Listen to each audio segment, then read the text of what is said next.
There's another thing I've heard a lot of in conversations around people realizing their neurotype or realizing the neurotype of a loved one, and it has a format to it. It was my conversation that I had with my dad. It's conversations I've seen people have with their children, and the format is one person says to the other person, "I think you're autistic," and the other person says, "No way, definitely not." And in the conversations I'm thinking of, the person being accused of autism is autistic. So my dad is what I think of as kind of classic boy autistic.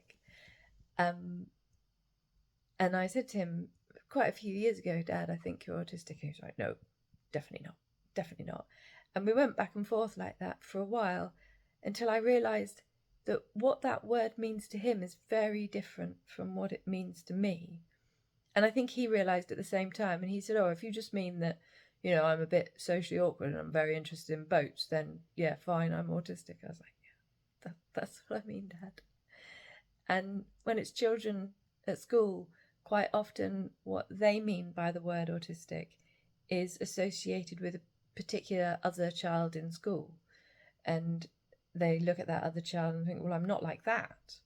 And go, "No, I'm not autistic."